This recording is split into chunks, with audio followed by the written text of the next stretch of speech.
It was still up, but I could tell it wasn't active and it wasn't doing what it was supposed to be doing. I was like, and I was panicked. And I was still trying to have that conversation with you. And so I came back after the break after we tried to get it all remedied, and I said, I know we were talking about daylight savings. I have no idea what I said. I was like, I gotta be honest with you. I was just trying to get through that. I was panicking in here. We ended up having some problems throughout the day. Program, really, the shift. After that, it seemed like the rest of the radio station, the rest of the day. Maybe it's user error. I mean, my boss did predict we would see some of that, so who knows? Maybe that was. But we decided to scrap that yesterday. That's why you got to catch the show live, man. You just never know what's going to happen. No net in here, man. You know what I mean? I fall and crash quite a bit. You know what I mean? So if that's your thing, this is your show today, 9 a.m. though. Rock the bank, pass out that first $1,000 keyword, and inside that hour, we're going to talk about money. You and I have this conversation a lot, right? It's because it comes up a lot. But it turns out, cash no longer king. Like it's not. And this should be obvious. I'm going to guess most of you didn't even use cash yesterday while making any of your purchases. Mostly card, maybe Apple Pay is getting kind of big, like those kind of things. I'm sure Samsung has another one. I don't know what you green bubble people do. But Apple Pay is very great. I use that a lot. And so cash no longer king. Do we need it? Is it maybe time to put it all in the center? Just burn it in the pile. We'll see, because it's no longer the king payment system. And how that has people changing their opinion about what it means to have cash in their pocket. We'll get to that at 9 o'clock. You guys know me. I'm analog, man. I want my vinyl player. I want my CD player. I want my DVDs. I want my Blu-rays. I want my physical copy. I like cash. I want to be able to pay somebody, and it's like only they and I know that this was going out. I like all that. But it feels like I am one of the last people alive who feel like that. So cash, no longer king, being ushered out officially. We'll get there coming up. We've seen a lot of brands kind of not be able to handle the new era, right? Like they just weren't able to kind of rotate into this new world and the way you have to market it and, kind of promote yourself and the like. And we've seen plenty of brands die off over the years.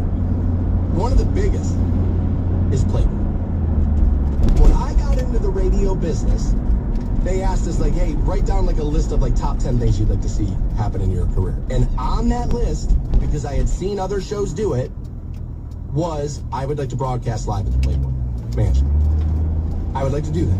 Was it about women in lingerie? Sure. But it was also about the fact that it was the Playboy Mansion. It's an interesting examination. Because what not everybody, but what a lot of influencers online, what they are trying to be is Hugh Hefner. That's what they're trying to be.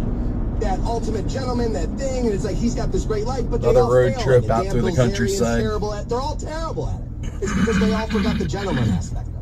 They all got the sex and the fake boobs. They all got that. And the hot tubs, they all got that. They forgot the smoking jacket, the gentleman, the culture, the having the right opinion. They forgot all of that part. And it's just DNA. And that's why it's like on TikTok, it doesn't necessarily come off.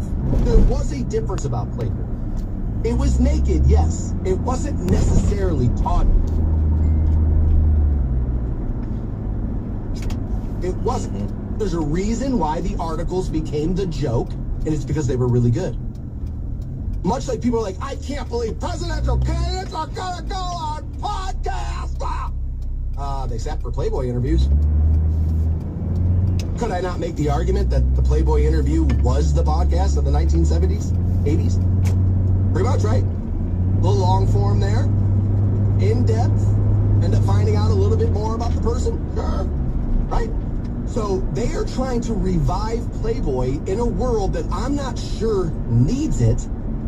But again, I'm a physical copy person, and I think there's an angle there that the Hefner family may be able to take. We'll take a look at that. Let's spend 8 o'clock doing that. Cleveland Browns season not necessarily going as well as we had all hoped, right? I mean, not even close. Quarterback hurt again. I remember saying preseason, that's my worry, is that, he's going to play 14 games, not 17. We didn't even get close. Hurt again.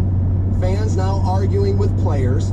Players yelling at fans. Yesterday, and I normally laugh at boycotts. I gotta tell you, I saw a lot of fans talking about how they've already canceled their season tickets. Not that they're not going to renew them, that they were like, no, dude, it is. Look, I'm posting it. This is my interaction with the team. I canceled my season tickets.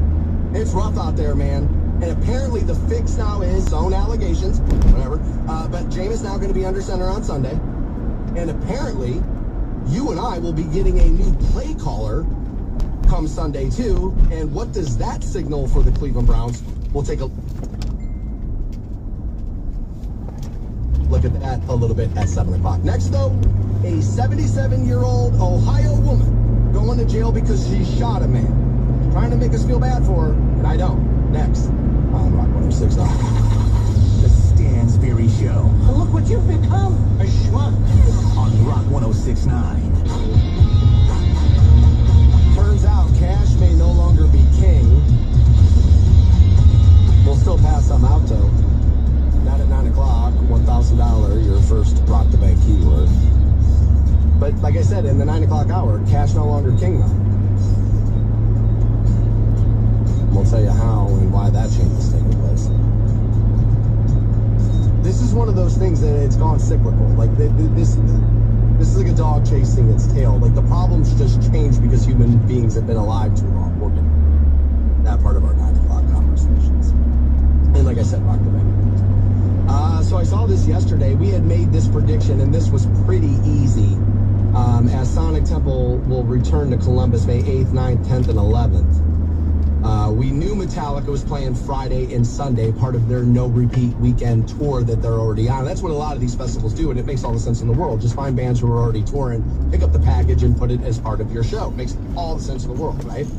And so we knew Metallica was playing Friday and Sunday. We knew Alice in Chains was in support on Sunday. Zombie was in support on Friday. And, you know, there were a few other filling in the gap stuff there. We had made the prediction on the program, and I don't think this was all that tough or that I had some crystal ball. But Linkin Park now will be your headliner for Saturday. As they put out a few new singles from that project now, having replaced Chester. Incubus, part of that. I Prevail, Trivium, Hoobastank, and Sick Puppies. That's all on Saturday. I'm looking at this and you're not, and I don't want to spend all day on it, but like if you're me, Friday night's the night. Because Friday night is like classic metal. Like, yeah, that's like I'm sorry, I'm looking at it here. It looks to me like Friday night's the most like classic metal night that's like kind of designed for me. Because you get Overkill, Exodus, and Testament. Oh my God, dude, like I might just head into the parking lot after that. Like that's pretty good. And then Alice Cooper, Rob Zombie, and then Metallica Friday. Yeah, that's, you also, let me see, is it Cannibal Corpse on Friday, Hatebreeds on Friday, Whitechapel, Armored Saints on Friday, I like them. Yeah, Fridays kind of feel, oh, dude, Thursday, though, you get Seven Dust, that's pretty good. Yeah, man, Sonic Temple, pretty good, man, pretty good. Now, 4 days, Columbus, May 8th, 9th, 10th, and 11th there, and Incubus now on Saturday night, and also Linkin Park. And I think most people were kind of like, that's what it's going to be. Yeah, of course. I mean, it's literally just a process of elimination at some point. There's only so many bands that are going to fit. Now, look, there's 1,000 bands on this show over 4 days. So there are plenty of bands, like Gatekeeper and, Frozen Soul can get people there at 11 o'clock, 50 people in the field, whatever. They're not, Frozen Soul ain't headlining. Like, I'm just going to tell you right now, I'm going to predict Frozen Soul, they ain't ever headlining. Like, that ain't never happening. Linkin Park's a headline. Metallica. I mean, dude, they're boomers at this point, right? I mean, they're boomers for crying out loud. They can headline. Kiss when they were around. Headline. GNR. A headline. Motley. Say what you want. Headline. I mean, it's just kind of the way it is. Korn's a headline. Makes all sense in the world. So you're 4 headliners. Korn, Metallica, Linkin Park, Metallica. Now, the Metallica thing is kind of cool. Very few bands can do this. Most of you know it already. But Metallica's doing 2 different sets, 2 different nights. No repeats.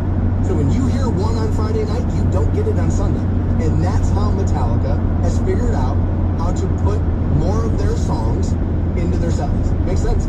Most bands can't go into a town, tell you, well, we're going to play Friday night, and you just hang out here Saturday and like, we're going to smoke cigars, talk to our wives.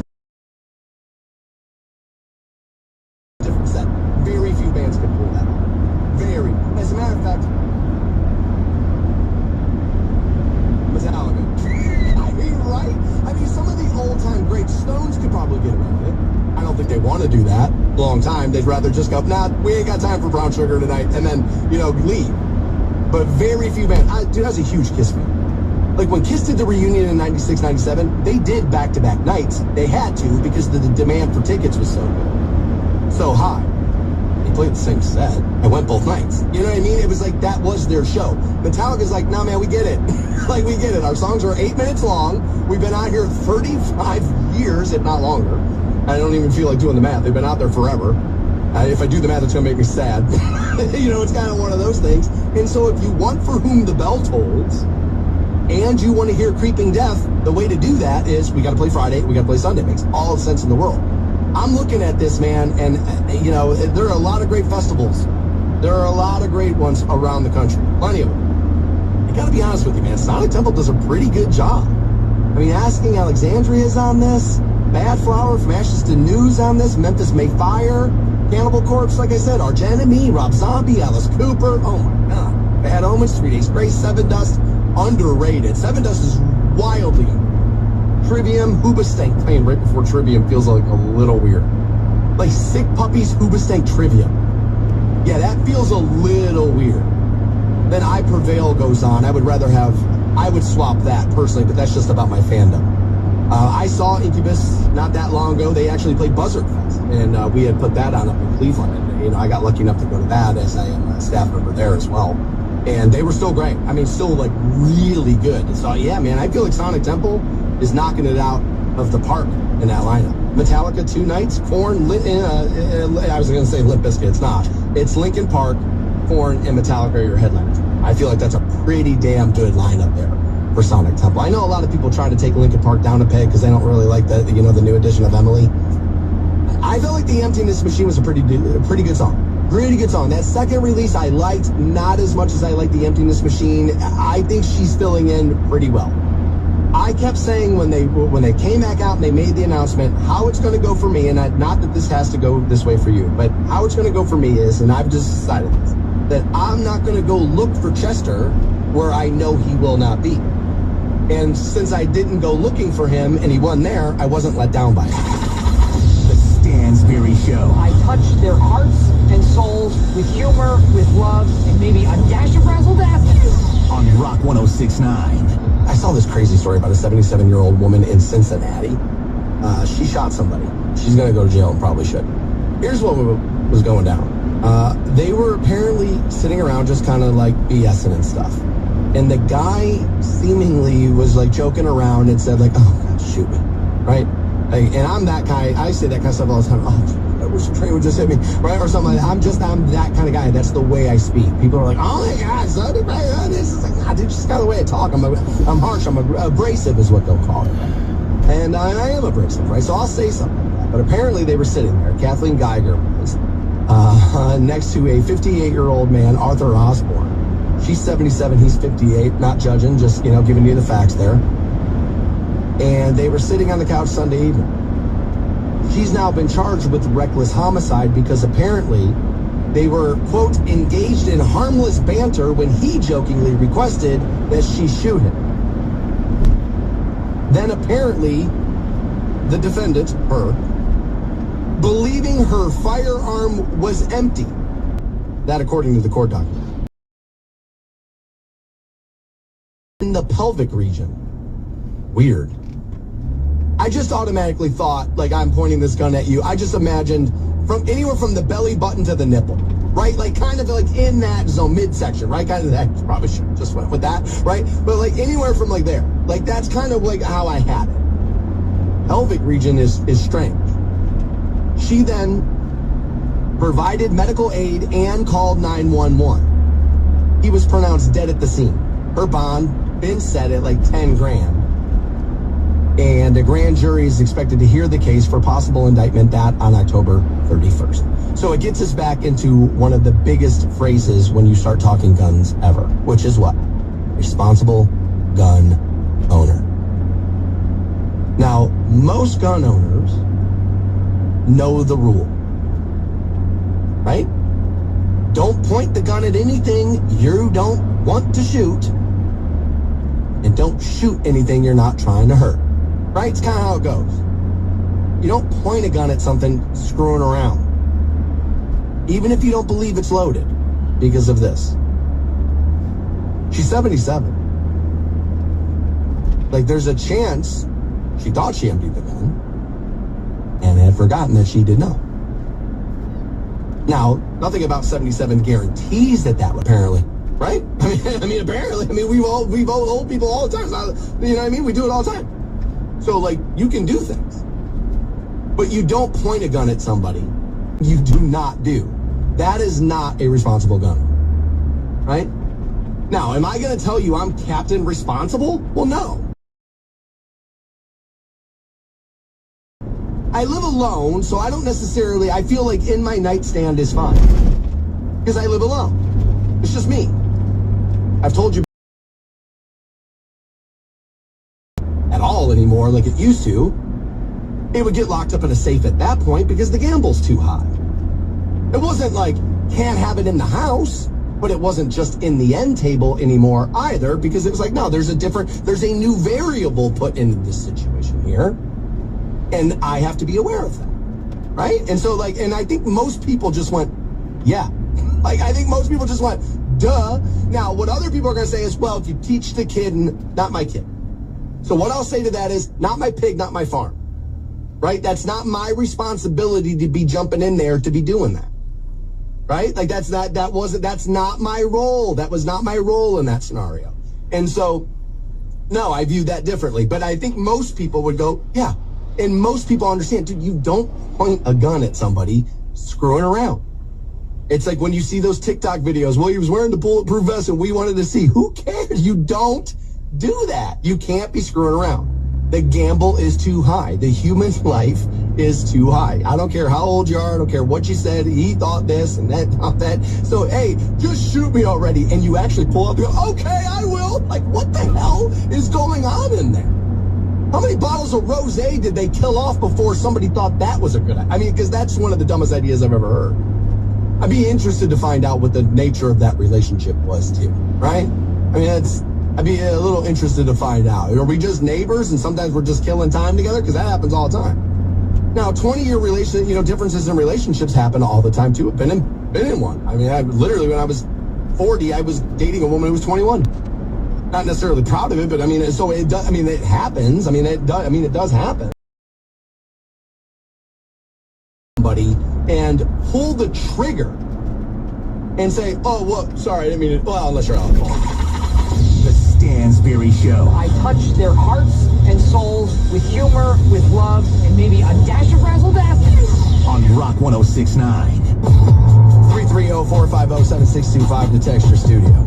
If you or like me, got some questions about cannabis. Best place to get those answered? The Ohio Cannabis Expo. Be able to find that at the Hilton Doubletree, downtown Canton. Taking place November 1st and 2nd. Head to ohiocannabisexpo.com. Snag your tickets now. Don't miss out. I'll see you guys there. Like I said, I'm there November 1st, 1 to 3, and then the event goes on November 1st and 2nd, Doubletree, Hilton, downtown Canton. Anything you want to know about cannabis? The Ohio Cannabis Expo is where you can go to learn. I'll see you guys there. All right. So the Cleveland Browns season, not what we had all hoped. And I said this, I believe, at the other radio station I work at. I said, you know what my favorite thing about the Cleveland fan base is? The goldfish memory. That's my favorite thing about the Cleveland Browns fan base. The goldfish memory. The Ted Lasso. This fan base has the balls to yell at media in the offseason about how they're not taking them seriously. I mean, bro. They didn't warn us enough. It's a disaster. Now you got players yelling at fans. And I said, I think Miles dug his heels in on Sunday defending Deshaun because it's not just like, dude, don't cheer an athlete who gets hurt. I think Miles looks at that injury as like, dude, that's not season ending, that's career ending. Nobody's taking another shot on this dude, ever. Like, it's over. And I think that's why he did. I don't think that's going to make fans go, oh, all right, you're right, I'll stop yelling at Miles. Like, I don't see that. I normally will, brush off when I see, like, boycotts and stuff. I'm like, dude, come on. But yesterday, Browns fans, they were posting, like, the receipts. I canceled. I'm done. I'm out. Can't do it anymore. like a guy said, 0-16, I was there.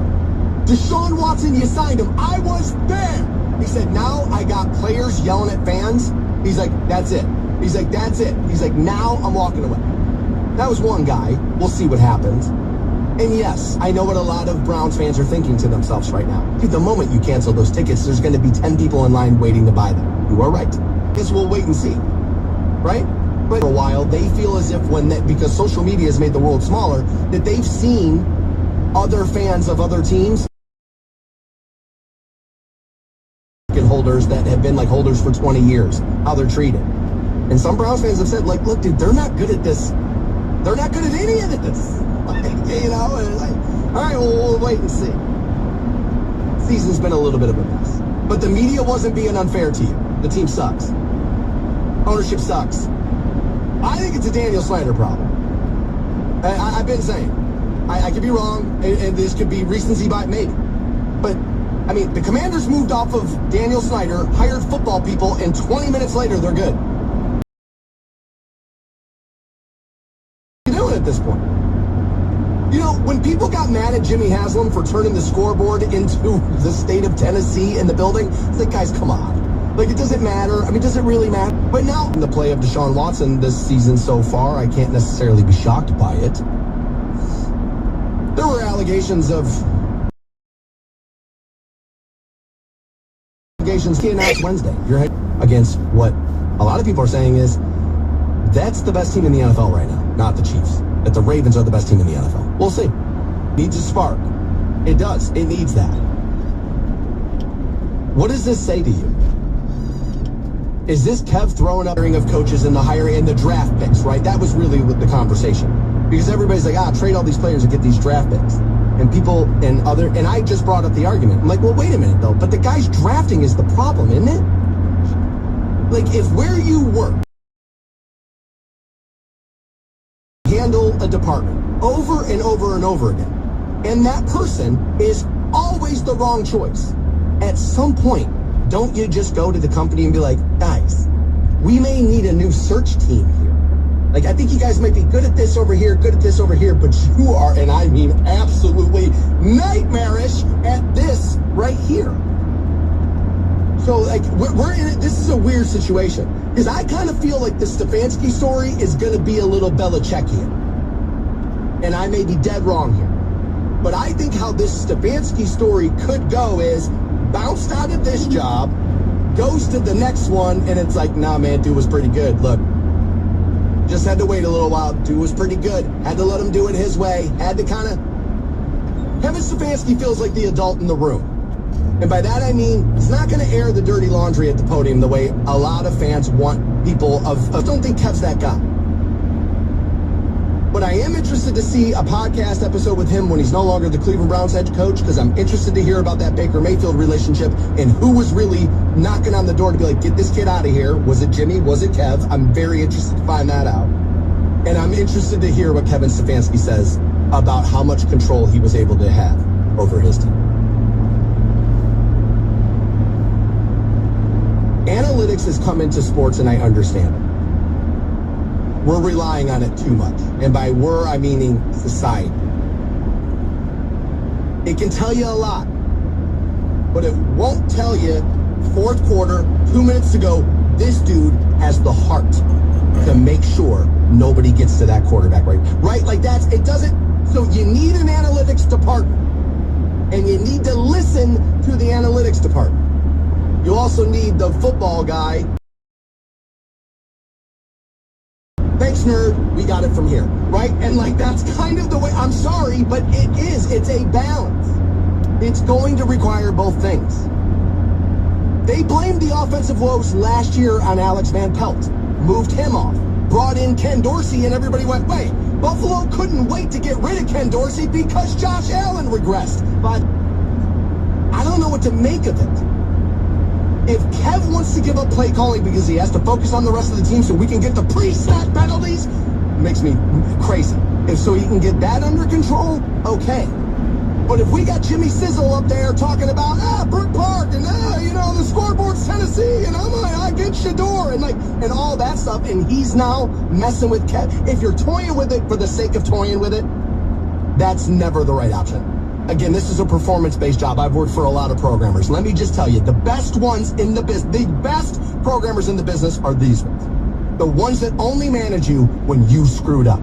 Not the ones that manage you daily, every day, just so they can feel like they can go home and tell their wife what a big job they have. When guys manage because they need to, not because they want to, that's when things get right. I'm worried Jimmy's out there managing simply because he wants to. The Stansberry Show That boy is a P-I-G-K. on Rock 106.9. With the legalization of cannabis, pretty recent, any information you're looking on cannabis, you'll be able to grab there. Normally, information will reduce some fear in the